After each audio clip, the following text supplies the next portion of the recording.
മുണ്ടൂർ തൂത സംസ്ഥാന പാതയിലെ പാറശ്ശേരി വെള്ളയംകുന്നിലെ ഡിവൈഡർ സ്ഥിരം അപകട കാരണമാകുന്നു. ഡിവൈഡർ കുറച്ചുകൂടെ മുന്നോട്ട് നീട്ടണമെന്ന് നാട്ടുകാർ. റോഡ് പണിയിലെ അശാസ്ത്രീയതയാണ് അപകടങ്ങൾക്ക് കാരണമെന്ന് നാട്ടുകാർ ആരോപിച്ചു.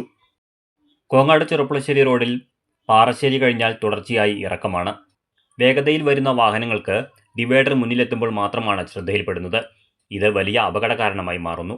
ഒരു മാസം മുൻപ് പച്ചക്കറി കയറ്റി വന്ന വാഹനം ഇവിടെ അപകടത്തിൽപ്പെട്ടിരുന്നു. ദിവസങ്ങൾക്ക് മുൻപ് ഒരു അന്യസംസ്ഥാന ലോറി ഡിവൈഡറിൽ ഇടിച്ചു നിന്നു. നിർമ്മാണത്തിലെ അശാസ്ത്രീയതയാണ് അപകടങ്ങൾക്ക് കാരണമെന്നാണ് നാട്ടുകാരുടെ ആരോപണം.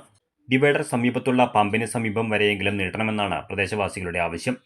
അങ്ങനെയെങ്കിൽ ഡിവൈഡർ ദൂരെ നിന്ന് വരുന്ന വാഹന യാത്രക്കാരുടെ ശ്രദ്ധയിൽപ്പെടും. അന്യസംസ്ഥാനങ്ങളിൽ നിന്നുള്ള വാഹനങ്ങളാണ് പലപ്പോഴും അപകടത്തിൽപ്പെടുന്നത്. മുണ്ടൂർ തൂത ദേശീയപാതയിൽ പാറശ്ശേരിയിൽ നിന്ന് ഒരു 100 മീറ്റർ ഇപ്പുറത്ത് വെള്ളയംകുന്ന് ഇവിടെ സ്ഥിരം അപകട മേഖലയായിരുന്നു. കഴിഞ്ഞ മാസം തന്നെ ബസ് അപകടം, ദൈനംദിനമായിട്ട് അന്യദേശത്തു നിന്ന് വരുന്ന ലോറികൾ, കാരണം അവർക്ക് ഇവിടുത്തെ ഈ റോഡിനെ പറ്റി ഒരു വ്യക്തമായ ധാരണയില്ല.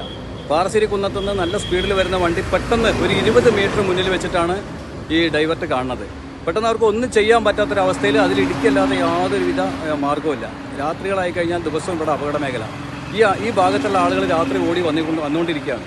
അപ്പോൾ ഇതൊരു 100 മീറ്റർ 150 മീറ്റർ ഇപ്പോൾ ഒരു നയര പമ്പ് വരുന്നുണ്ട്, പെട്രോൾ പമ്പ്. അതിൻ്റെ മുൻവശം വരേക്കും നീട്ടണം എന്നുള്ളതാണ് ആവശ്യം. അത് നീട്ടിക്കഴിയുമ്പോൾ പാറശ്ശേരി കുന്നത്തുനിന്ന് തുടങ്ങുന്ന വരുന്ന ഡ്രൈവർമാർക്ക് പ്രത്യക്ഷത്തിൽ അത് കാണാൻ പറ്റും. അപ്പോൾ അപകടം പൂർണ്ണമായും ഒഴിവാകും.